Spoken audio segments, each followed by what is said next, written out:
Iqbal Sumarlan Putra dan Dega Kausar Pradana. Kami mengajukan laporan dugaan pelanggaran kode etik dan perilaku hakim konstitusi untuk satu orang terlapor yang mulia. Hakim terlapor dalam hal ini Bapak Anwar Usman, Ketua Mahkamah Konstitusi. Nomor 11. Oh, Lembaga Bantuan Hukum Barisan Relawan Jalan Perubahan. Bukan yang mulia. Dari tim advokasi peduli pemilu. Oh iya salah, maaf. Tim advokasi peduli pemilu ya. Sudah masuk 23 Oktober yang mengajukan ini 6 orang ya, 5 orang. Gugum Ridho Putra, yang mana? Ya, saya sendiri. Oke. Kemudian Dharma Rozali Azhar, tidak hadir. Oke, tidak hadir ya. Kemudian Irfan Maulana, hadir. Oh, Irfan Maulana. Iqbal Sumarlan Putra, hadir. Dega Kausar Pradana, tidak hadir. Tidak hadir. Berarti dari perkara ini hadir 3 ya. Nah, dilanjutkan. Terima kasih Yang Mulia. Perkenalkan saya Julius Ibrani, Ketua Badan Pengurus Nasional dari Perhimpunan Bantuan Hukum dan HAM Indonesia atau PBHI. Kami melapor pada tanggal 19 Oktober tahun 2023 kemarin. Nomor 7 ya. Oke. Pada nomor urut 7. Terima kasih Yang Mulia. Oke. Sendirian ini? Saya bersama satu staf advokasi saya, ada di sebelah saya, namanya Anissa Azhara. Anissa ya? Ya. Oke. Lanjut.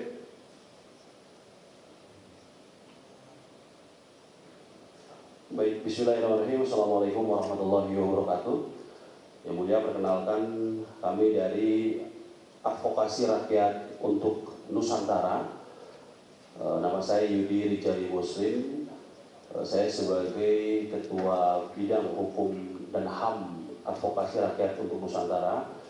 Pada hari ini saya bersama dengan Ketua Umum saya yang mulia, yaitu Dr. Bob Hasan, SHMH. Kami mengajukan pelaporan pada tanggal 19 Oktober 2023 terhadap satu hakim Mahkamah Konstitusi yang bernama Profesor Saldi Isra. Demikian Yang Mulia, terima kasih. Wassalamualaikum warahmatullahi wabarakatuh. Nama saudara Fernando. Namanya Yudi Yang Mulia. Oh, enggak tertulis di sini. Ya. Silakan Pak Ketua Umumnya. Jalan Ketua Umum. Terima kasih. Pengusaha besar ini, Bob Hasan. Bob Hasan yang sama pengusaha kalau saya berusaha. Tadi sebagaimana sudah dijelaskan oleh tim kami bahwa sewaktu kita memberikan laporan ada beberapa tim, tetapi yang hadir pada hari ini kami berdua, pimpinan Majelis Kehormatan, saya dengan Bob Hasan selaku Ketua Umum. Pada intinya sama penyampaian dengan Saudara Yudi Rizal Ramli. Demikian pimpinan. Baik, Pak Fernando tidak hadir ya? Pak Fernando, sekjen kami tidak bisa hadir berhalangan. Baik, lanjut. Terima kasih Yang Mulia. Assalamualaikum warahmatullahi wabarakatuh. Nama saya Furkan Zuldi dari Perhimpunan Pemuda Madani. Bersama dengan saya Rimpo Bugis, pelapor 2, dan Ihsan, pelapor 3. Yang Mulia. Siapa? Pelapor 3? Ihsan. Satu Furkan Zuldi, kedua Rimpo Bugis, ketiga Ihsan Fisabilillah. hadir semua, 3-3? Hadir semuanya. Mana dia orangnya? Oh, iya. Oke. Ya. Tanggal 16 Oktober 16 Oktober. Yang terlapornya 3. Terlapornya 3 hakim konstitusi, yaitu Profesor Anwar Usman, kemudian Manhan MP Sitompul, kemudian Guntur Hamzah. Oke, kita lanjutkan. Assalamualaikum warahmatullahi wabarakatuh. Waalaikumsalam. Sejahtera. Kami dari Perkat Nusantara dan Tim Pembela Demokrasi Indonesia hadir 6 orang. Yang sebelumnya saya Pak Karel Dipwal Wesa, Pak Esmar, saya sendiri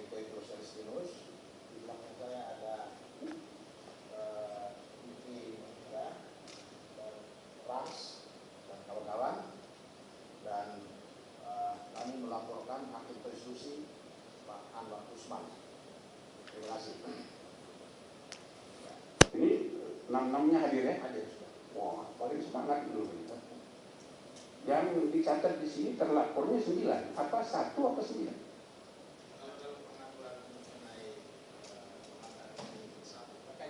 Oh. Sebelumnya kita minta supaya 9 hakim itu mundur karena kami anggap semuanya berkepentingan dalam perkara ini.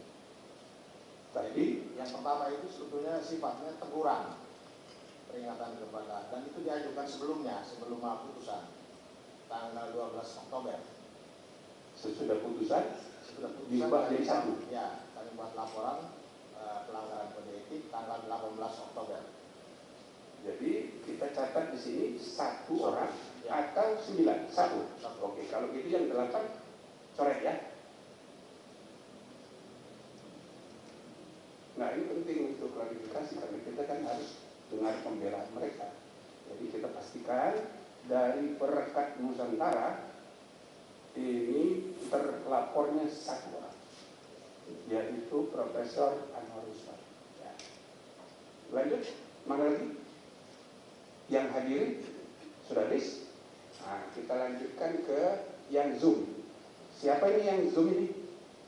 Yang paling jauh dulu barangkali dari Australia. Silakan. Ini Indrayana. Ya. Oke, silakan. Terima kasih. Terima kasih yang mulia. Kami pelapor atas nama Denny Indrayana. Hakim pelapor adalah yang mulia Hakim Konstitusi Anwar Usman, dan kami mengajukan 2 surat laporan yang mulia. Sebelumnya adalah sebelum putusan pada tanggal 27 Agustus, tanggal suratnya 27 Agustus. Kami ajukan secara online, baru berhasil masuk di 29 Agustus. Kami ajukan secara offline, tanda terimanya 28 Agustus. Kemudian setelah putusan, karena ada perubahan situasi dan keadaan, kami mengajukan laporan yang kami mohon dianggap sebagai satu kesatuan dengan laporan yang pertama. Kami ajukan di tanggal 23 Agustus, ulangi, 23 Oktober yang mulia, dan itu tertanggal suratnya dan tercatat baik secara online maupun secara offline juga di tanggal 23 Oktober 2023 yang mulia. Jadi laporan kedua itu sudah ada tanda terima ya? Secara online ada dan secara offline juga ada di tanggal 23 Oktober yang mulia. Oke, berarti dari 14 perkara ini atau laporan ini tidak semuanya ya, belum tanda terima, tapi saya dapat keterangan belum ada tanda terima. Nah, jadi sudah ada yang pakai tanda terima, mungkin yang baru-baru belum ada tanda terima, dan itu menurut PMK harus ada tanda terima, kemudian ada sesudah klarifikasi ada masuk registrasi, nah, baru sidang. Oh, tanda terimanya bukan dari MK tapi dari MK. Ya, oke, nanti kita itu urusan tetek bengek begini kadang-kadang dipersoalan dalam kaitannya dengan ya kan, peradilan prosedural gitu. Padahal kita ini harus mencari substansinya. Tapi ya nggak apa-apa, kita harus ikuti. Nah, selanjutnya terima kasih ya. Siapa lagi? Terima kasih. Silakan. Siapa lagi yang pelapor yang di Zoom? Silakan. Yang mulia, perkenalkan saya Diren Haruan dari tim advokasi Demi Hukum Indonesia. Kami melaporkan Bapak Anwar Usman. Dalam laporan tersebut memang disampaikan untuk memeriksa 9 hakim, tetapi kami berinisiatif hanya melaporkan Bapak Anwar Usman. Demikian disampaikan. Terima kasih.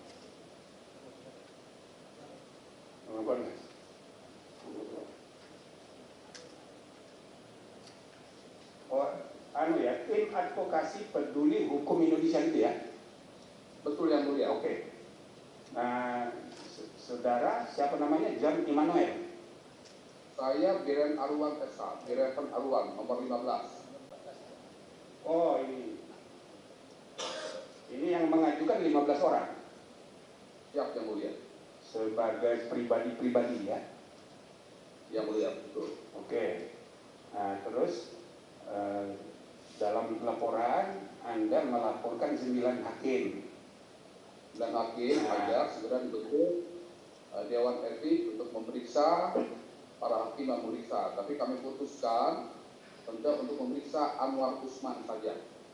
Ini saudara sudah berembuk nggak ini 15 orang? Nanti saudara dimarahin. Sudah berembuk sebelumnya. Kapan? Berembuk ini kapan? Sebelum acara host ini dimulai, masuk ke acara ini. Oke, jadi kami bisa pegang ini ya. Jadi yang terlapornya hanya 1 orang, Profesor Anwar Usman.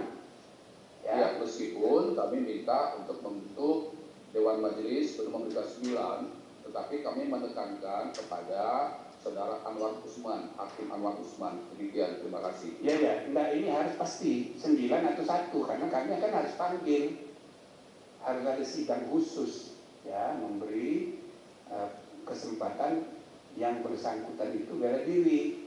Nah, kalau cuma 1, yang 8-nya enggak kita panggil. Jadi harus pasti. Makanya saya tanya tadi, Anda sudah berembuk apa belum? Jangan memutuskan sendiri. Benar ya, sudah berembuk? Oke. Sudah musyawarah?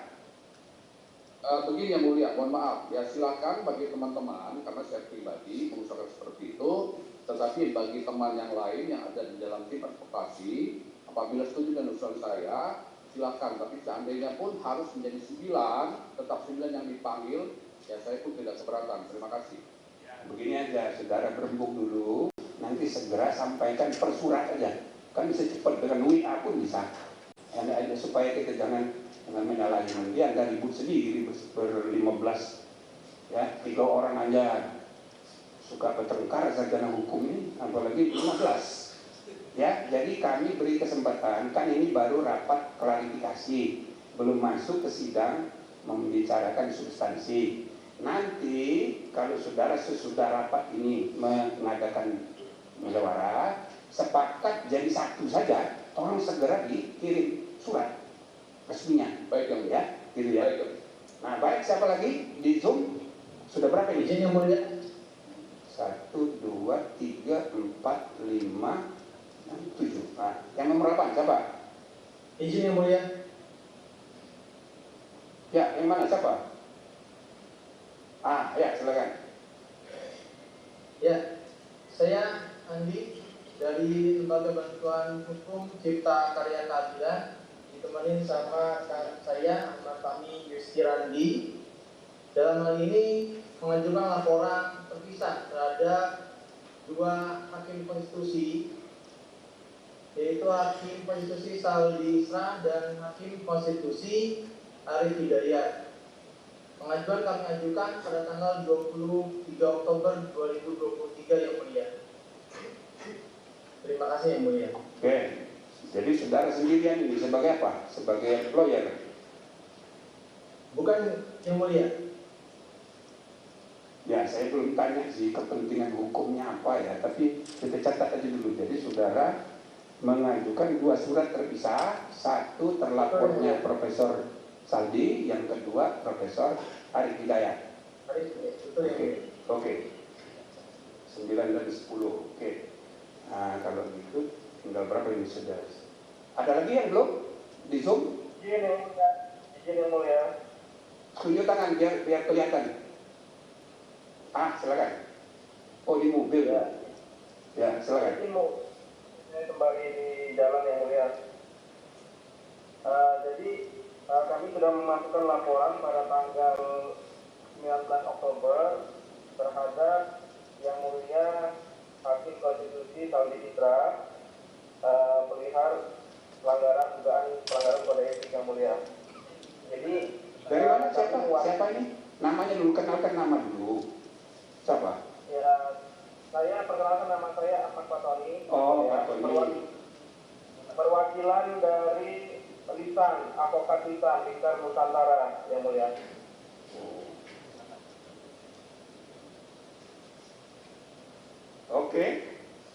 Jadi Ahmad Fatoni perwakilan apa tadi?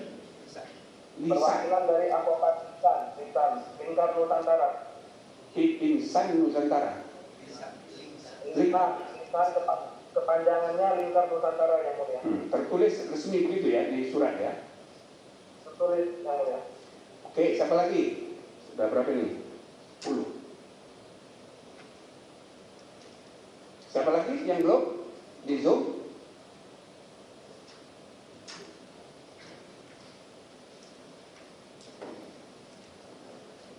Jadi saya ulang ya. Satu, Integrity Indrayana Center. Yang kedua, Perhimpunan Pemuda Madani. Yang ketiga, Perkat Nusantara. Keempat, Arun. Yang kelima, PBHI. Keenam, Insan Ahmad Fatoni yang barusan. Kemudian ke-7, LBH Cipta Karya Keadilan. 8, TAP Tim Advokasi Peduli Pemilu. 9, Denny Indrayana ada 2 ini. Kemudian 9,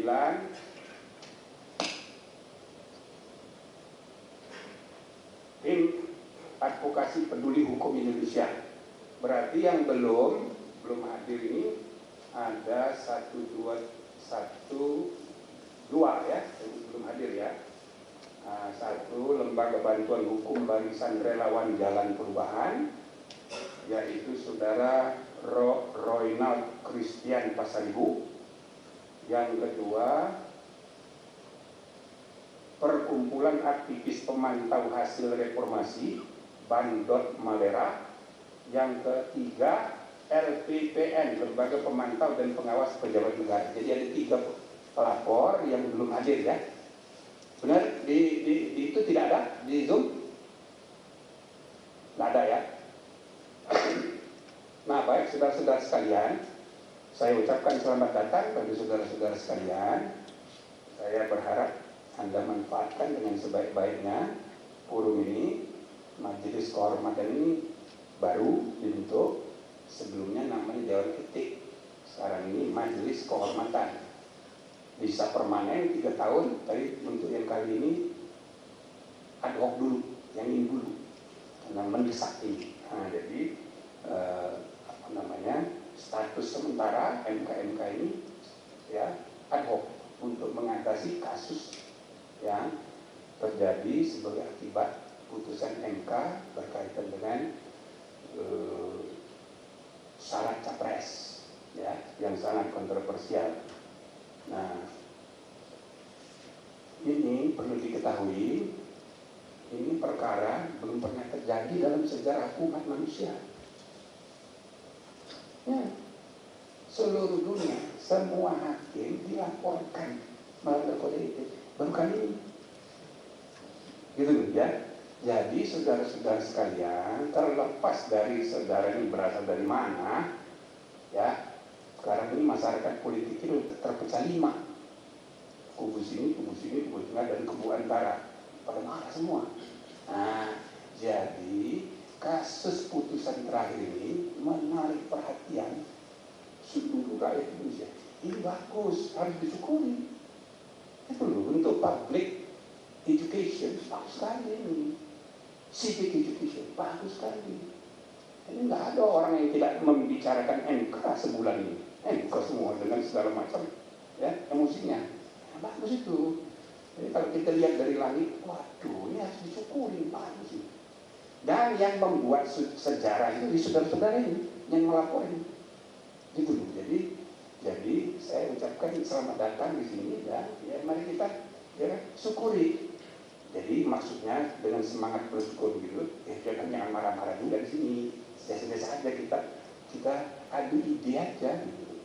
Sekarang ini akal sehat itu sudah dikalahkan oleh akal bulus dan akal pulus. Akal pulus itu untuk uang, kekayaan, akal bulus itu untuk jabatan. Akal sehat sekarang lagi ya terancam oleh dua, iblis kekuasaan dan iblis kekayaan. Nah, maka majelis kehormatan MK ini harus kita manfaatkan untuk menghidupkan gitu akal sehat itu. Hal itu yang harus menuntun ke arah kemajuan peradaban bangsa. Nah, ini yang urusan tetek bengek ini rebutan jabatan. Nanti sudah dapat jabatan, pakai pula untuk jabatan lebih tinggi lagi. Itu orang yang perebutan kekayaan sama, dapat kekayaan dia pakai untuk mencari kekayaan lebih banyak lagi. Jadi semua orang ini tidak caring, sharing, giving to the country. Ya, kebanyakan orang itu hanya taking, asking, requesting, dan bila perlu robbing. Gitu. Ini gara-gara neoliberalisme di pasar ekonomi politik kayak gitu. Maka akal sehat itu kalah. Nah, saya berharap saudara-saudara datang ke sini dengan semangat, oke, kita hidupkan ini akal sehat. Terlepas dari latar belakang kita masing-masing. Ya, ketahuan lah ini Julius Ibrani kira-kira dukung siapa ini? Ya kan? Ya, dan Seles Janus nih, ya kira-kira dukung siapa bisa dibaca. Tapi nggak usah kita omongin. Kita bicara akal sehat aja di sini. Gitu ya. Nah, selanjutnya saya mau tanya dulu. Ini masing-masing berapa dari 10 ya? Iya.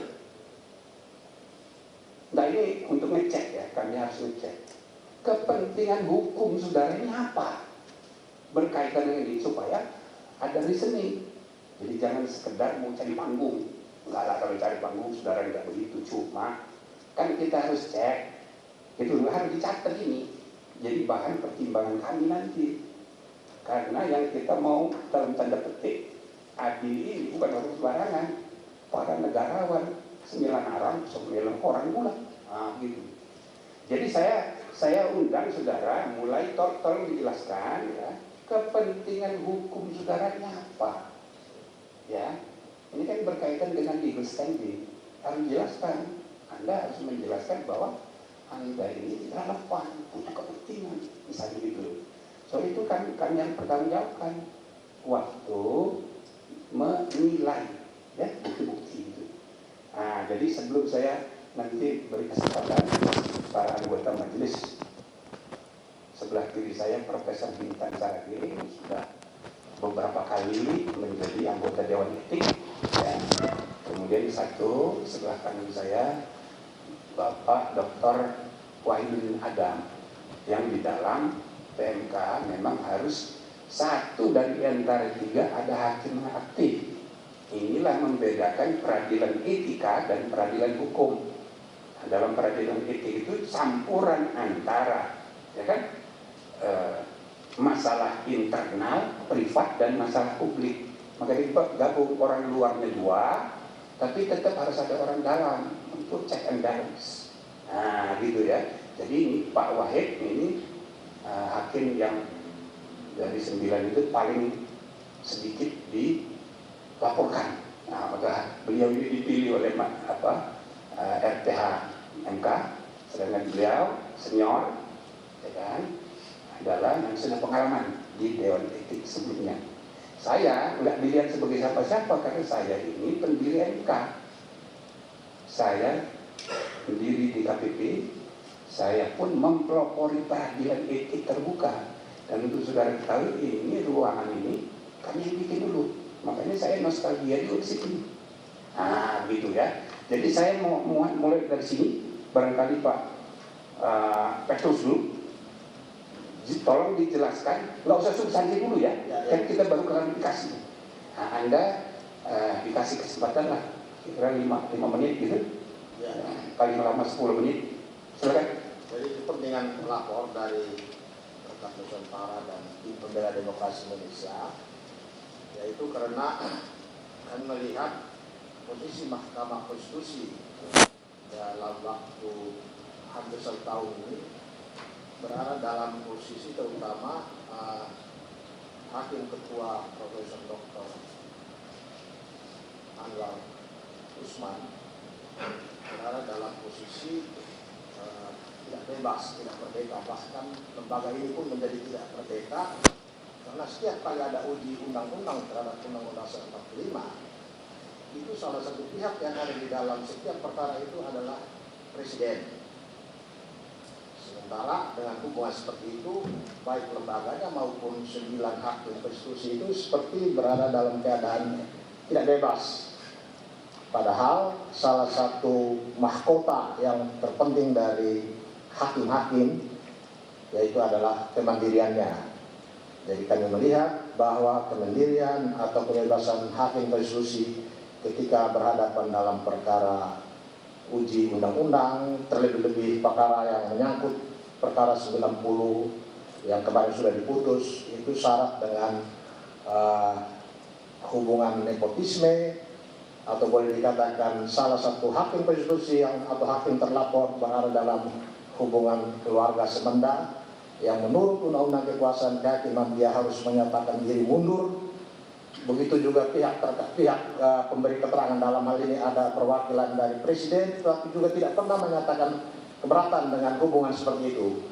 Jadi kami melihat posisi seperti itu, maka kami berkepentingan supaya Mahkamah Konstitusi harus betul-betul dalam keadaan merdeka dari segala campur tangan atau pengaruh apapun. Begitu Pak, terima kasih. Baik, itu kan substansi perkaranya. Tapi Anda ini sebagai apa ini tadi, rekat Nusantara, kaitannya dengan perkara ini apa begitu? Itu tolong dijelaskan. Kan bisa aja masing-masing punya latar belakang. Ya, di dalam pengacara terkenal dulu, pembela TPDI. Ya, ini di dalam peraturan Mahkamah Agung, peraturan Mahkamah Konstitusi nomor 1 tahun 2023 itu memberi landasan kepada perorangan atau kelompok masyarakat atau lembaga untuk boleh melakukan sebagai pelapor terkait dengan dugaan pelanggaran etik oleh seorang hakim konstitusi. Karena kami ini adalah kelompok masyarakat yang satu profesi, yaitu profesi pengacara, ya kami ambil posisi itu untuk menyampaikan laporan tentang dugaan pelanggaran etik. Jadi bukan bukan organisasi kayak Pradi gitu ya, bukan cuma kumpulan para advokat. Ya. Oke, terima kasih. Nah, yang kedua saya lanjutkan, Pak, itu apa yang di depan di meja saya ini, saya sebut aja dulu Pak Denny, integrity. Saya silakan, apa kepentingan hukum saudara, atau ibaratnya kalau judicial review, apa kerugian konstitusional saudara dengan persoalan etika ini? Apa saudara sebagai caleg atau sebagai lawyer, apa sebagai profesor? Nah, ini kan campur aduk nih, bagaimana? Silakan. Baik, Yang Mulia Ketua Majelis Kehormatan Mahkamah Konstitusi serta seluruh hadirin yang saya hormati, mudah-mudahan suara saya terdengar. Izinkan kami menyampaikan Yang Mulia, tentu dalam peraturan MK ini dikatakan perseorangan, kami mewakili perseorangan saja Yang Mulia, yang memiliki kepentingan langsung. Sedikit Yang Mulia, mohon diberi kesempatan. Tentu kami punya latar belakang sebagai pengajar hukum tata negara, advokat, juga pernah punya lembaga yang bergerak di bidang concern di bidang praktek mafia hukum atau mafia peradilan. Kami pernah aktif di Indonesian Court Monitoring. Kami juga pernah mendapat amanah untuk menjadi sekretaris Satuan Tugas Pemberantasan Mafia Hukum. Poinnya apa? Poinnya kami selama ini selalu punya concern atau perhatian dengan prinsip independensi kekuasaan kehakiman kita agar tidak diintervensi dengan mudah oleh dua tadi yang Ketua sampaikan, kekayaan dan kekuasaan. Dan selain itu Yang Mulia, kami pada saat yang sama sedang menjalani pemeriksaan dugaan pelanggaran etik yang dilaporkan oleh Mahkamah Konstitusi kepada Kongres Advokat Indonesia. Dan di dalam jawaban kami menyatakan bahwa salah satu alasan kami melakukan langkah-langkah advokasi publik terkait dengan yang disampaikan putusan MK sistem pemilu yang tertutup atau terbuka adalah karena kami melihat perlu kontrol yang lebih efektif kepada Mahkamah Konstitusi, salah satunya lewat publik. Dan dalam jawaban itu kami juga menyampaikan concern kami terhadap dugaan pelanggaran etika terkait pemeriksaan perkara syarat umur capres dan cawapres. Jadi kami punya kepentingan yang mulia untuk menguatkan jawaban itu, untuk menguatkan bahwa apa yang kami sampaikan dalam jawaban kami dalam pemeriksaan kode etik itu punya dasar. Salah satunya juga dengan mengatakan memang perlu ada kontrol yang lebih efektif karena kami mewakili publik dalam artian tidak punya posisi di kelembagaan negara, maka kami menggunakan kesempatan untuk menyampaikan aduan ini sebagai salah satu penguat daripada apa yang kami sampaikan dalam jawaban dalam perkara etik yang sedang kami jalani yang kira-kira demikian. Terima kasih. Baik. Cuma kan kita ini banyak status ya. Kalau misalnya ditanya untuk kepastian, kan kita membicarakan konflik kepentingan. Saya juga dipersoalkan, wah ini saya anggota DPD, anggota MPR. Makanya saya semula enggak bersedia ini. Cuma saya diyakinkan nggak ada konflik kepentingan karena Pak Jimli tidak nyalon lagi untuk pemilu yang akan datang. Saya sudah tobat masuk di sini. Jadi saya bilang, ini sebaiknya kita diubahkan saja. Tapi itu soal lainnya. Artinya tidak ada konflik kepentingan karena saya tidak nyalon lagi, sehingga nanti waktu perselisihan hasil pemilu nggak masalah. Apalagi saya punya beban sejarah, belum pernah MK terpuruk Indonesia kayak sekarang. Saya sebagai pendiri nggak tegas, maka saya bersedia ini. Nah kalau bisa Anda ini harus pasti profesor, advokat, apa jelek. Terima kasih yang mulia. Dalam kesempatan ini kami betul yang mulia pertanyaan yang sangat penting. Dalam kesempatan ini kami menggunakan klausul sebagai perseorangan yang mulia yang concern dengan persoalan tata negara dan tentu saja juga sebagai advokat karena tadi terkait aduan kami di majelis etik Kongres Advokat Indonesia yang mulia. Perseorangan yang sekarang menjadi advokat yang mulia. Jadi ngotot ya nggak mau menyebut calegnya itu ya. Sudah nggak apa-apa. Yang penting perorangan warga negara bernama Profesor Denny Indrayana ya kan mengajukan laporan mengenai dugaan pelanggaran kode etik, walaupun nanti di statusnya itu kan bisa dijelaskan who is who-nya. Nggak apa-apa, ini kan kita terbuka aja, kita kan pakai akal sehat aja ini, jadi bukan kasak kusuk ya gitu ya. Oke, terima kasih Pak Denny. Jam berapa ini di Melbourne? Terima kasih yang mulia. Jam 3 kurang 10 menit sore hari yang mulia. Oke, terima kasih. Nah, kita lanjutkan. Pak Denny sudah Pak Petrus sudah. Lanjutnya nih, urutan aja. Silakan. Nomor berapa ya? Furkan dulu yang mulia. Perhimpunan Pemuda. Iya. Purkon. Iya. Terima kasih yang mulia. Mengenai kepentingan hukum para pelapor dalam laporan ini, pertama kami adalah Perhimpunan Pemuda Madani ini adalah komunitas literasi yang memang bergerak di bidang hukum dan demokrasi. Jadi konsen kami memang dari dulu adalah mengkaji tentang masalah-masalah hukum dan masalah-masalah beberapa kali kami mengkaji masalah Mahkamah Konstitusi. Mengenai legal standing dalam permohonan, anggaplah saja legal standing laporan ini, kami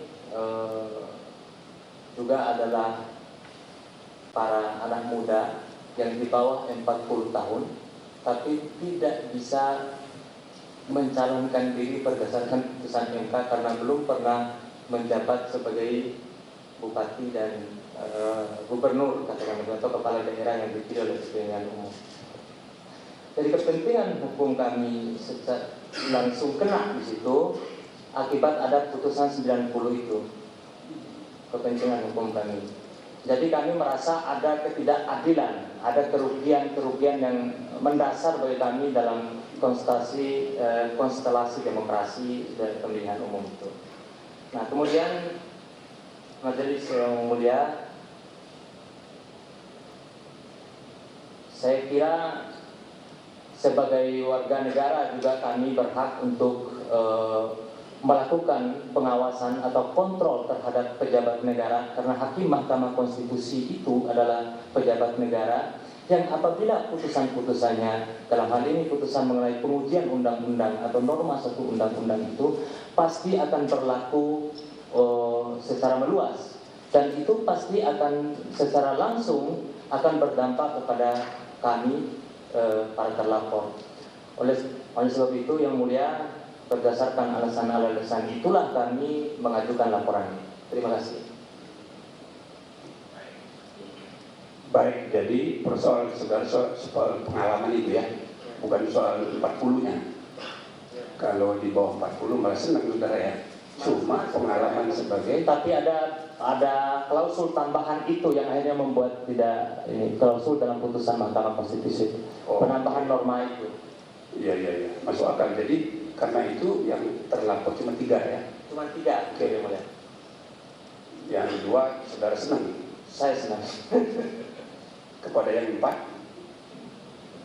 Yang sebenarnya yang saya kurang senang itu 2, yang conclusive opinion. Tapi karena mereka sebenarnya harus ditempatkan sebagai pendapat yang berbeda sebenarnya. Karena mereka frasa mereka itu kan itu saya nanti aja. Ya. Pokoknya enak itu yang mulia, saya berterima kasih kepada mereka karena tidak berpendapat dengan 3 ini. Oke. Ngomong-ngomong tadi umur saudara berapa? Saya 31 tahun. Oh, iya. Pantas. Oke. Sudah, saudara Purkon sudah. Siapa lagi Pak? Pak Petrus sudah. Pak Bob Hasan. Pak Bob Hasan. Sedang berusaha yang mulia, berusaha untuk mendekatkan apa yang menjadi harapan yang mulia, pertanyaan tentang kepentingan hukum kepada kami ya. Saya mencoba menggambarkan terlebih dahulu dari perspektif awal bahwa kita mengenal political of law dan supreme of law, dan kedua hal ini sangat berkaitan sekali karena kita sama-sama tahu bahwa ada peristiwa politik sehingga lahirnya Mahkamah Konstitusi, bahwa dalam reformasi kebutuhan yang kemudian untuk merasionalisasi trias politikal, bagaimana legislatif atau pembuat undang-undang yang menjadi representasi daripada parlemen yang kemudian juga itu boleh dikatakan sebagai kelompok-kelompok agar berkurang kekuasaan tersebut sehingga tergulirnya ya order reformasi. Sebagaimana kita ketahui, reformasi itu adalah reform kembali kepada Pancasila dan Undang-Undang Dasar 1945 sebagai form maupun format bangsa kita. Maka 2003 kita sama-sama tahu Mahkamah Konstitusi coba membelah ya. Dengan berdirinya Mahkamah Konstitusi kita membelah agar kepentingan-kepentingan politik yang di masa Orde Baru tidak dikehendaki oleh masyarakat itu tidak terjadi lagi, sehingga penggawa diletakkan kepada Mahkamah Konstitusi sebagai penggawa konstitusi itu sendiri. Maka oleh karenanya kita melihat dalam Supreme of Law di sini, saya mengacu kepada Undang-Undang Nomor 2 tahun 2014 tentang Majelis Kehormatan. Di situ telah terlihat pula bagaimana penegakan hukum, sebagaimana apa yang wajib dilakukan, yang tidak wajib, bahkan yang dapat disebut sebagai melanggar yang dilakukan oleh hakim Mahkamah Konstitusi.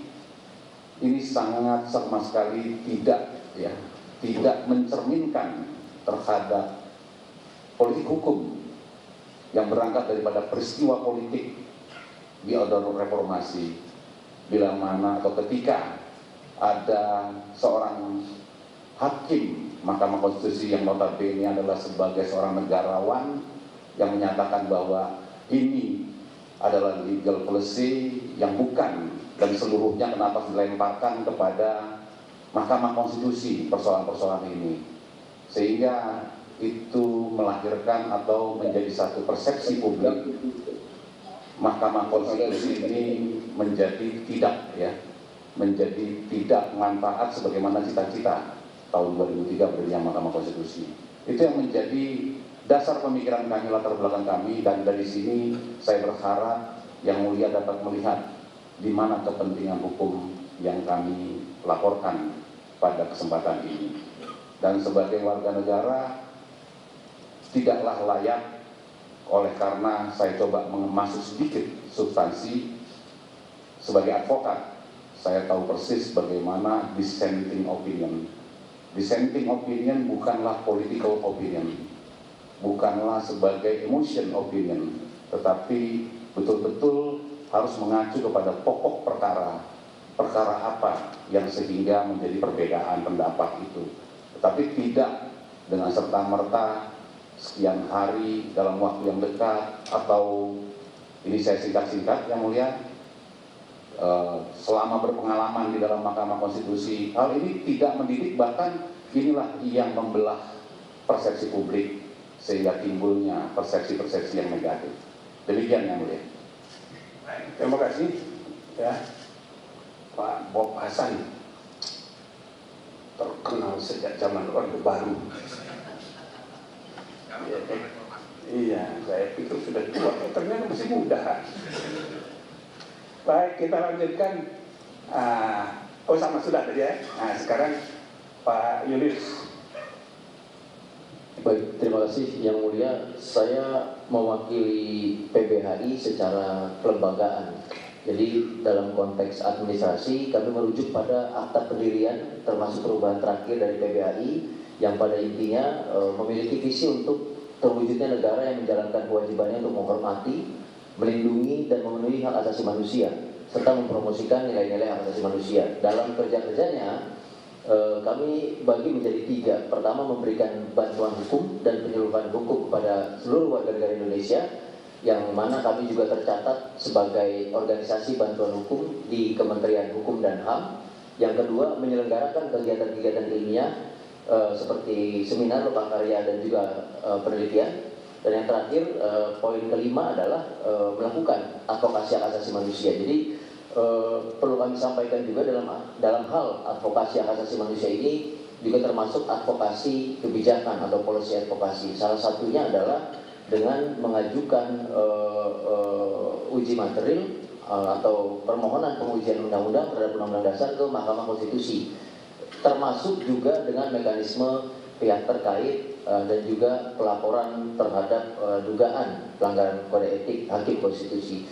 Jadi mungkin perlu dicatat juga, saya pribadi dan juga PBHI mungkin adalah pihak yang paling banyak melaporkan hakim konstitusi sepanjang lembaga ini berdiri, Yang Mulia. Tujuannya satu, kami tidak ingin mempermalukan, tapi tadi pesan dari Yang Mulia Prof. Jimli kami pegang teguh. Kami menginginkan marwah dan integritas hakim konstitusi sebagai representasi dari Mahkamah Konstitusi sendiri. Makanya kami amat sangat menyayangkan dahulu kami sudah beberapa kali menyampaikan laporan, akan tetapi tidak memiliki perbaikan, hingga akhirnya beberapa hakim konstitusi menghadapi masalah hukum di KPK. Kami sangat berharap ada perbaikan ke depan dan tidak terjadi hal-hal yang demikian, agar legitimasi masyarakat ke Mahkamah Konstitusi tetap pada level yang tertinggi. Dan kami juga sebagai informasi terakhir yang mulia, kami bagian dari koalisi masyarakat sipil pemantau peradilan dan Mahkamah Konstitusi yang sudah terkonsolidasi sejak tahun 2006 hingga saat ini. Dan kami juga beberapa kali dipanggil secara kelompok sebagai perwakilan dari koalisi oleh kepresidenan, baik melalui KSP ataupun langsung melalui Presiden RI. Begitu yang mulia. Terima kasih banyak. Hebat saudara, panggil presiden. Itu artinya civil society itu penting. Walaupun Anda nggak punya senjata, nggak punya apa-apa, tapi kita harus perkuat civil society. Jangan hanya negara ini ditentukan oleh politik, partai, state, civil society, dunia usaha, dan media harus seimbang. Yang paling lemah itu adalah ya civil society. Padahal negara kita didirikan oleh civil society. Infrastruktur sosial ekonomi politik sesudah merdeka itu kooptasi dari infrastruktur sosial ekonomi politik civil society. Oke, jadi sekarang bagus ini, terusin aja walaupun yuk kurus itu kayaknya duitnya kurang ini. Gak apa-apa, ya. Nah, media juga begitu tuh, ya kurus-kurus itu. Kecuali kalau ada wartawan yang agak gemuk, ini mencurigakan. Oke, kita teruskan. Gak apa-apa, pakai bercanda-bercanda dikit kan gak apa-apa. Biar jangan tegang. Oke, lanjutkan. Baik, terima kasih yang mulia. Kami dari tim advokasi peduli pemilu TAPP. Sebagaimana hukum acara, kami memahami bahwa kualifikasi yang kami pilih dalam hal ini adalah sebagai kelompok orang yang mulia dalam profesi kami sebagai advokat. Kami adalah advokat yang concern pada isu-isu pemilu dan beberapa kali menangani perkara-perkara judicial review terkait isu-isu pemilu. Nah, spesifiknya kepentingan kami apa? Karena ini memang ditentukan dalam hukum acara. Di dalam pasal 1 angka 8 itu pelapor harus membuktikan mempunyai kepentingan langsung dengan substansi yang dilaporkan. Nah, jadi yang mulia, dalam posisi kami sebagai advokat ada setidaknya 2 kepentingan kami yang dirugikan secara langsung. Pertama adalah kepentingan kami terkait moral profesi kami. Kenapa moral profesi? Karena kami sebelum berpraktik sebagai advokat, kami disumpah menurut Undang-Undang 18 tahun 2003, dan ada satu poin sumpah itu yang menyebutkan bahwa sebagai pemberi jasa hukum kami akan bertindak jujur, adil, dan bertanggung jawab berdasarkan hukum dan keadilan. Jadi dugaan pelanggaran kode etik ini kami anggap akan membuat sumpah kami itu tidak bisa dilaksanakan dengan baik yang mulia. Karena bagaimanapun juga ketika perkara yang kami tangani di sebuah peradilan, bukanlah kami yang memutus ya, pada akhirnya itu akan diputus oleh palu hakim. Nah, kemudian kepentingan yang kedua, ini kepentingan terkait teknis profesi. Tadi yang pertama terkait moral profesi, yang kedua tentang teknis profesi. Apa itu maksudnya? Putusan yang kemarin yang dipermasalahkan, putusan 90 ini tentang Undang-Undang Pemilu yang mulia. Dan sekarang persis kami juga sedang melaksanakan persidangan pengujian undang-undang yang sama. Nah, di dalam perkara nomor 129. Nah, karena terjadi dugaan pelanggaran kode etik, ya, kami khawatir kalau dugaan pelanggaran kode etik ini tidak ditangani dan tidak diputus oleh MK, dan kami khawatir itu akan terjadi langsung dengan perkara juga yang sedang kami tangani. Yang mulia, pada akhirnya di dalam laporan ini tanpa bermaksud membahas substansinya, kami sudah melaporkan perbuatan yang sangat spesifik. Ada 2 bentuknya, kami tidak akan sebutkan. Ada 2 perbuatan spesifik sekali dugaan pelanggaran etik yang pada intinya itu melanggar azas yang sudah sangat dikenal, yaitu nemo iudex in causa sua. Seorang hakim tidak boleh mengadili substansi yang menyangkut kepentingannya sendiri. Nah, pada intinya itu yang mulia, kami sebagai advokat berharap mudah-mudahan MK ini bisa mengembalikan marwah Mahkamah Konstitusi kembali, supaya kehidupan kehidupan berbangsa dan bernegara kita bisa berjalan sebagaimana mestinya. Terima kasih. Baik, lupa saya namanya Gugum ya, Gugum Ridho Putra. Gugum, apa tuh artinya Gugum ini? Kalau biasanya Gugun, ini iya. N ya? Iya, kalau kata saya artinya gagah kan. Oh, sudah kita ikut aja Bapak. Punya prerogatif ya. Baik, terima kasih Saudara Gugum. Nah, sekarang mana lagi yang belum tadi? Ahmad Fatoni. Kan sudah tadi. Oh belum. Kami belum yang mulia. Oh iya silakan. Ahmad Fatoni ya. Oh bukan yang mulia, dari tim advokasi dulu hukum yang mulia. Ahmad Fatoni yang mulia. Oh iya. Ya, silakan. Pertama-tama saya mohon izin yang mulia untuk mematikan kamera karena sedang di perjalanan. Jadi sinyalnya kurang stabil yang mulia. Oke. Jadi yang pertama saya mewakili dari Advokat Lisan. Advokat Lisan ini panjangannya adalah Lingkar Nusantara yang mulia. Jadi konten kami itu adalah memang advokasi di bidang hukum terkait dengan kepemiluan yang mulia. Nah, berbicara kepentingan hukum kita singkat saja yang mulia, bahwa tadi sebenarnya sama dengan pesan yang sebelumnya, karena kita adalah komunitas advokat, ya kan, dimana kalau kita berpraktek bekerja itu banyak bersinggungan dengan aparat penegak hukum yang lain, seperti hakim, jaksa, dan polisi. Kalau seandainya kedepannya terjadi lagi hakim dalam memutus perkara seperti yang kami laporkan ini kepada Profesor Salih Fitra, yang dimana kami melihat dalam pertimbangan hukumnya lebih kepada banyak pendapat subjektif dari yang bersangkutan yang mulia. Kami menilai semestinya dalam memuat pertimbangan hukum lebih mementingkan aspek yuridis yang mulia. Nah kalau ini kedepannya menjadi jurisprudensi dan bisa ditiru oleh hakim-hakim yang lain, kami melihat akan ada kekacauan hukum yang mulia. Jadi disitulah kami bergerak, ya kan, Advokat Lingkar Nusantara untuk melaporkan adanya dugaan pelanggaran kode etik ini yang mulia. Terima kasih Saudara Ahmad Fatoni ya. Lanjut. Terima kasih juga. Silakan. Dari prosedur hukum ya. Jadi perkenalkan kami ini komunitas advokat ya yang mulia, yang melakukan pengawalan terhadap semua kebijakan maupun perundang-undangan. Kami di sini melaporkan ya, sebetulnya dalam laporan kami meminta inisiatif mulia kepada Dewan Etik ya, untuk memeriksa 9 hakim konstitusi. Mengapa kami advokat terpanggil ya untuk menyampaikan laporan ini? Karena tentu ya dalam undang-undang advokat jelas ya, dalam penjelasan pun ya sudah dijelaskan bahwa kami ini setara dengan penegak hukum. Ini tim advokasi ya. Sama dengan Gugum tadi.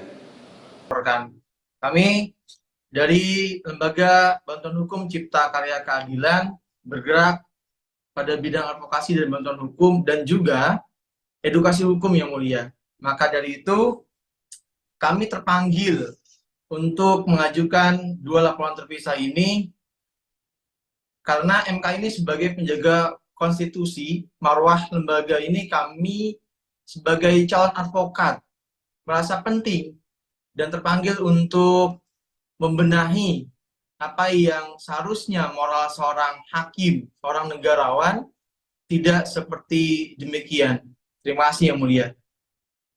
Jadi saudara ini baru calon advokat, belum jadi advokat ya? Betul yang mulia. Oh, mahasiswa sudah nggak lagi, advokat belum? Belum yang mulia. Jadi sebagai apa tuh? Sekarang statusnya sebagai apa? Staf yang mulia. Hah? Staf advokat yang mulia. Staf advokat. Oh, staf pegawai advokat. Kenapa nggak advokatnya yang maju? Kok saudara teken sendiri? Yuk bikin konsep. Hah? Baru selesai kemarin PKPA-nya yang mulia. Oh, nunggu SK. Ya.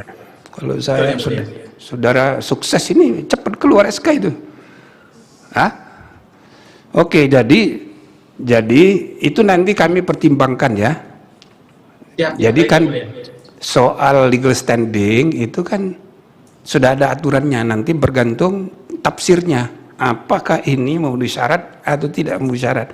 Nah, ini juga jadi pembelajaran bagi Anda. Tidak semua warga negara 270 juta tiba-tiba mengajukan laporan semua. Kelengar kita, gitu loh. Jadi memang harus ada pembatasan. Nah, jadi Anda statusnya ini staf dari kantor advokat, ya, alumni. Betul, dari mana? Ya. Alumni mana? Fakultas Hukum mana? Universitas Pamulang yang mulia. Universitas Pamulang. Wah, saya kasih kuliah umum kemarin di situ baru. Oke, terima kasih, saudara. Siapa namanya tadi ini? Andi ya? Andi yang mulia. Andi, oke. Siapa lagi? Masih ada satu lagi yang belum? Sudah habis? Baik, kalau sudah habis, izin. Ada lagi siapa? Ya. Yang di Zoom? Izin yang ya dari tim advokasi. Oke, Johan. Suaranya kurang jelas, coba di Ya, izin yang mulia. Kami dari tim advokasi peduli hukum Indonesia memastikan 9 hakim konstitusi yang kami minta untuk diperiksa. Terima kasih yang mulia. Oh, jadi 9 ya, jadi tidak berubah. Kalau tidak berubah, berarti suratnya sudah kita terima, ya itu aja yang sudah, nggak usah pakai surat baru lagi, ya. Mulia, terima kasih. Oke, ya. Baik, terima kasih banyak, saudara-saudara sekalian. Berarti yang belum hadir ini ada 3. Sampai ini jalan belum juga hadir. Yaitu perkumpulan aktivis pemantau pemilu, pemantau hasil reformasi 98, kedua LPPPN, Lembaga Pemantau dan Pengawas Pejabat Negara, dan yang ketiga Lembaga Bantuan Hukum Barisan Relawan Jalan Perubahan. Nah, nanti kami akan rapatkan apakah yang 3 ini akan terus gitu ya, atau dianggap tidak serius, bisa aja, ya kan? Nah, tapi belum kami putus. Kalau dia serius, dia datang dong. Walaupun Zoom, mau pakai Zoom aja bisa.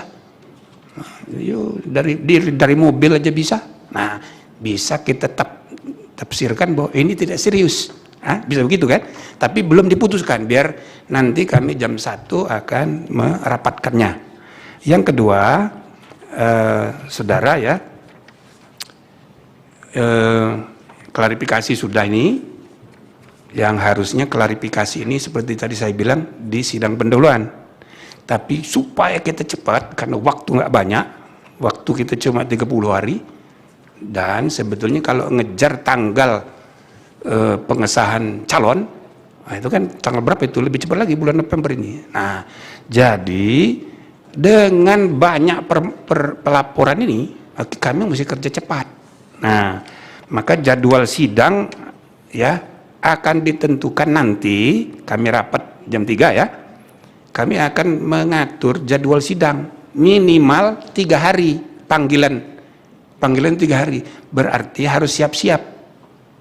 Jadi sesudah hari ini nanti kami putuskan besok 3 hari itu Senin apa Selasa? 3 hari kerja. 3 hari kerja, Selasa. Kalau hari ini berarti Selasa. Berarti Selasa akan ada sidang. Cuma ya kan, siapa duluan? Ini kami mau atur dulu. Apakah itu berdasarkan pelapor yang jumlahnya 14 itu, atau berdasarkan terlapor, gitu misalnya. Itu nanti kami rapatkan. Atau klasternya, substansinya. Kalau asumsi yang sama, ya udah sama, bareng aja, gitu. Ya, mohon maaf, itu harus kami tempuh, kan waktu nggak ada, mendesak. Dan bukan hanya mendesak jadwalnya itu, tapi juga mendesak karena emosi publik yang harus kita manage, kita harus kelola. Ini bisa kemana-mana. Gitu loh. Ini nggak usah kan orang masyarakat biasa, pejabat-pejabat itu pada emosi semua ini. Menteri-menteri emosi semua. Telepon saya emosi. Aduh, dalam hati saya, kok setingkat juga emosional. Nah, gitu loh Pak Petrus. Nah, jadi kita di sini, udah kita pakai akal sehat, jangan emosi. Ya, Anda juga nanti jangan emosi. Jadi harus siap-siap. Nanti sidangnya itu mulai Selasa. Cuma siapa yang duluan, biar kami rembuk. Gitu ya. Nah, kalau misalnya sudah dipanggil sidang itu sekaligus ya mengulangi sedikit ini klarifikasi dan sekaligus pembuktian. Jadi misalnya saudara udah siap mau menghadirkan saksi, misalkan menghadirkan ahli untuk memperkuat pembuktian Anda, silakan dari sekarang disiapin. Nggak usah nunggu proses-proses administrasi tetek bengek yang ya kan kadang-kadang sarjana hukum itu sangat prosedural. Nah, gitu.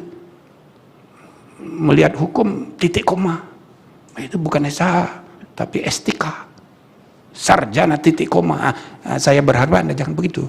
Ya, jadi siapin dari sekarang, diantisipasi berbagai kemungkinan itu. Kalau ada perlu saksi, perlu apa untuk memperkuat Anda punya argumen nantinya. Oke, itu ya. Nah, tapi biar kami rapatkan dulu. Nanti siang jam 1. Jam 1 sesudah rapat ini selesai. Ya, mungkin 12 kita bisa mulai. Saya kira itu sebagai penjelasan umum.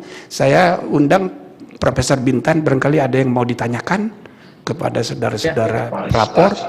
Silakan Pak.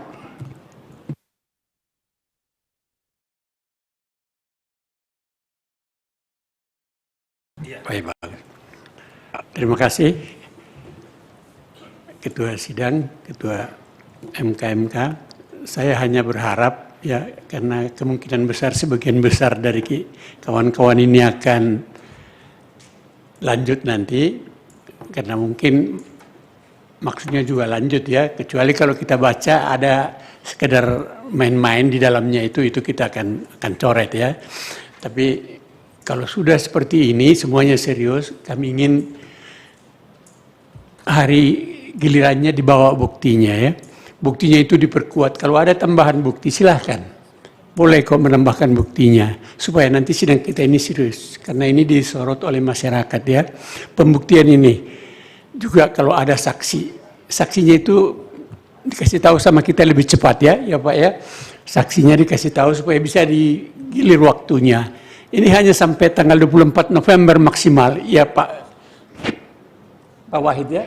24 November selesai ini ya. Jadi tolong dibantu, saling membantu kita. Jadi ini serius, kemudian masyarakat menunggu, tapi bapak-bapak juga kawan-kawan rekan ini menyiapkan bukti yang diperlukan. Dan kalau mengajukan saksi juga saksi yang benar-benar bisa menguasai apa yang menjadi kita ini. Ya, apa menjadi bahasan kita ini. Jadi ini yang saya harapkan. Jadi 3 hari sesudah besok, berarti hari Selasa. Mungkin giliran Bapak hari Selasa, mungkin juga, tapi pasti dapat giliran semua yang sudah sepakat kita untuk maju. Itu yang bisa saya sampaikan. Terima kasih. Pak Wahid, silakan. Cukup. Ini hakim yang paling Pak Wahid, tidak ada yang laporan tentang Pak Wahid kecuali yang 9 tadi. 9 itu kan rombongan aja, makanya dia terpilih, alhamdulillah. Nah, jadi saudara-saudara ya siapkan aja ya segala sesuatunya. Kita akan bersidang mulai hari Selasa. Saya tidak tahu berapa kali, kalau misalnya perlu ya beberapa kali, tapi seandainya sekali udah cukup ya kan masalah yang sederhana nggak usah dibikin rumit-rumit. Nah, kalau masalahnya rumit, jangan juga disederhanakan. Jadi ini bisa kita kerjakan dengan cepat, ya kan?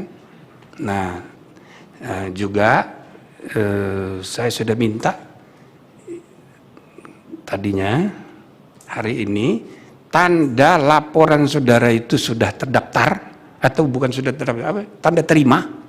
Saya minta sekarang aja dikasih tanda terimanya. Rupanya menurut sistem IT nggak bisa, harus lewat WA, harus lewat internet. Nah, itulah kelemahan internet nih, ya kan? Bisa lebih cepat manual dari internet.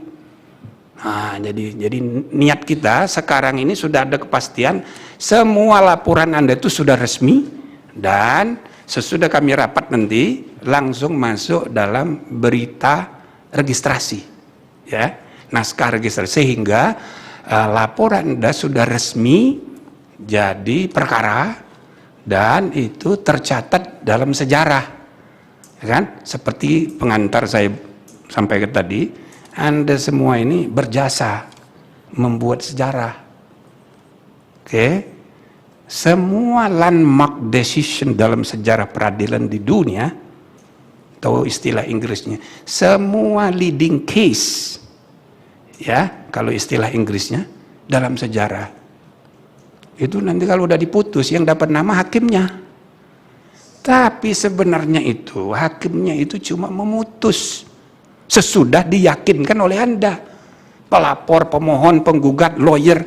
Jadi yang paling besar jasanya di mata Tuhan ya yang pelapor ini. Ah, gitu loh. Kira-kira kalau laporan saudara ini murni, tulus gitu ya, menggunakan akal sehat tadi, saudara ini lebih duluan masuk surga gitu loh dari kami-kami yang memutus. Ah, gitu ya. Jadi kalau di dunia yang terkenal itu hakimnya, Marbury versus Madison. Padahal sebenarnya dia hanya memutus karena berhasil diyakinkan. Nah, lawyer yang sebenarnya berjasa. Nah, jadilah lawyer atau pemohon atau pelapor seperti itu. Ya. Jadi saya kira itu saja saudara-saudara. Ya, kita ketemu lagi dalam persidangan. Siapa itu? Izin siapa? Yang mulia, izin bicara Denny Indrayana. Oh iya, boleh, silakan. Yang mulia, dengan segala hormat, izin menyampaikan terkait dengan jadwal yang mulia.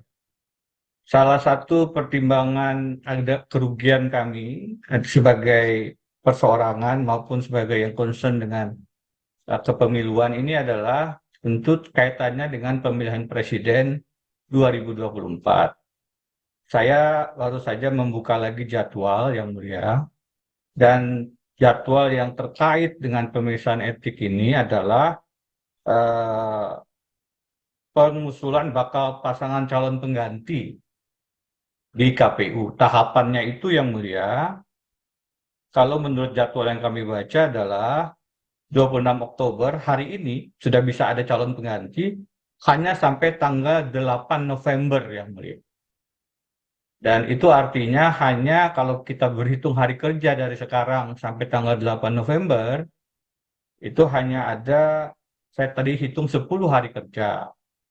Saya tidak tahu apakah ini akan menjadi pertimbangan yang mulia, tentu saja. Tapi salah satu kenapa kami punya maksud untuk, tadi kalau yang mulia mengatakan serius, hadir, salah satu yang menjadi perhatian publik dan pertanyaan publik adalah apakah ada gunanya pemeriksaan ini, karena concern kami dengan putusan 90 yang kontroversial itu sebenarnya adalah keterkaitannya dengan pasangan calon di Pilpres 2024, dan waktu terakhir untuk mengajukan penggantiannya adalah 8 November, yang 10 hari kerja dari sekarang. Karena itu tentu dengan kebijakan yang mulia, dengan kewisdoman yang mulia, kami hanya ingin menyampaikan mohon dipertimbangkan dengan waktu yang terbatas ini, apakah memungkinkan kita melaksanakan dengan cepat, dan tentu saja akhirnya banyak hal yang harus diakselerasi,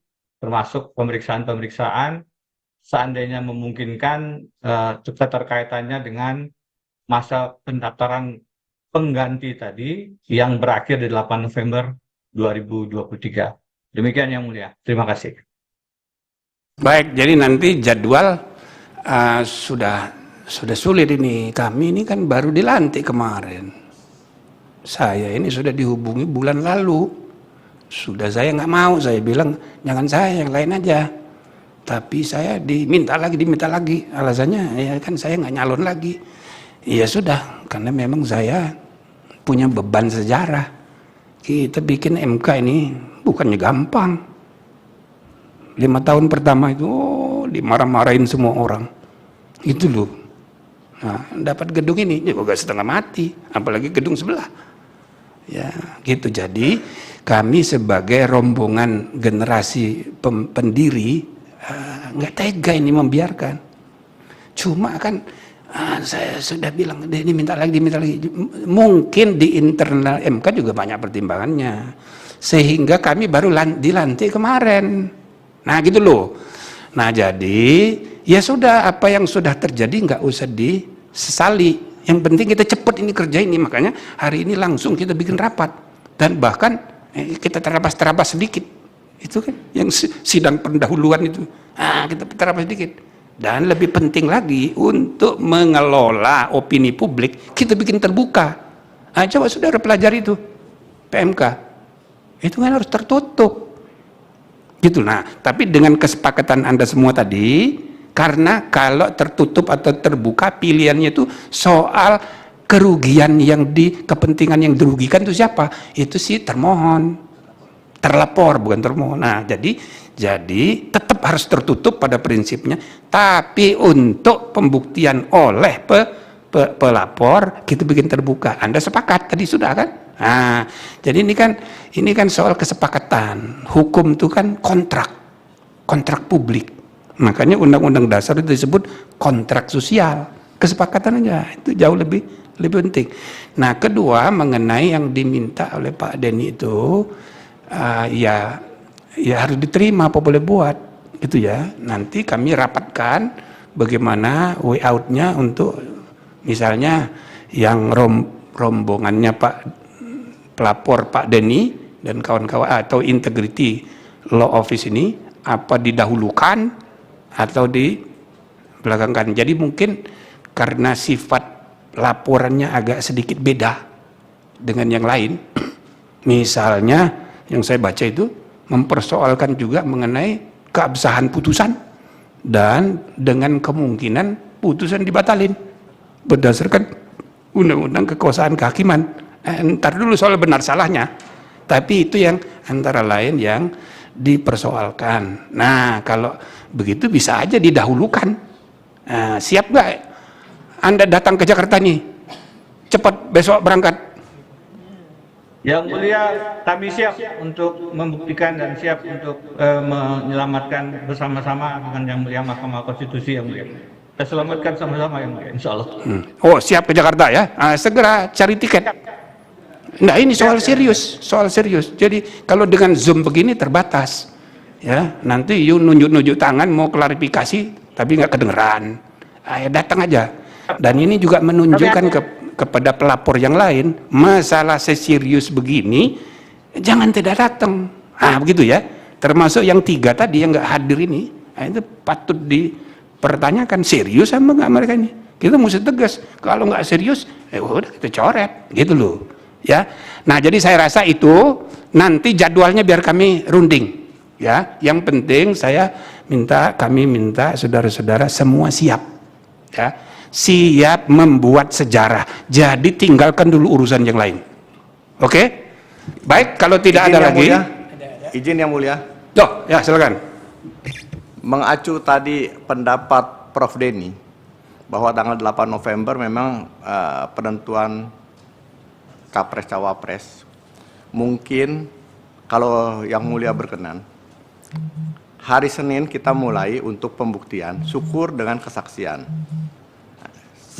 Kemudian dikasih waktu lagi mungkin Selasa ya untuk kesaksian. Saya kira itu untuk mempercepat yang mulia. Dan saya kira Prof. Denny punya jet pribadi bisa langsung terbang ke Jakarta. Terima kasih yang mulia. Begini, kita ini sudah banyak melanggar ini. Ya bukan melanggar sebetulnya. Kalau melanggar itu kontra legem, bertentangan. Kalau ini tidak sesuai, pria. Jadi nggak sama dengan yang diatur. Makanya saya bilang kita tafsirkan bahwa sidang harus tertutup itu kenapa idenya. Selebihnya kita runding. Nah, itu bukan melanggar, tapi tidak sesuai. Nah, cuma jangan terlalu banyak juga. Ini kan sudah diatur 3 hari panggilan, gitu loh. Ini kan baru dipanggil kemarin, saudara-saudara ini kan. Nah, tapi karena semangatnya, hadir semua. Nah, gitu. Saya ucapkan terima kasih tuh. Nah, cuma kalau pertanyaannya, bagaimana kalau Senin? Nah, saya tanya Pak Wahid, waduh, banyak banget kita melanggar nih. Sebenarnya bukan melanggar, bisa aja kalau disepakati. Tapi biar kami rundingkan nanti rapat. Kira-kira, udahlah Selasa aja mulai. Berarti Selasa, Rabu, Kamis, kan giliran. Nah, bisa 1 kali cukup, bisa juga 2 kali, tergantung. Ya, kadang-kadang kita mesti sabar juga. Ya, saya kira begitu ya. Jadi pokoknya siap Selasa ya. Terima kasih banyak. Dengan demikian rapat klarifikasi ini kita anggap cukup. Alhamdulillahirabbil alamin. Dengan ini saya nyatakan ditutup. Assalamualaikum warahmatullahi wabarakatuh. Hadirin dimohon berdiri. Majelis Kehormatan Mahkamah Konstitusi meninggalkan ruang rapat.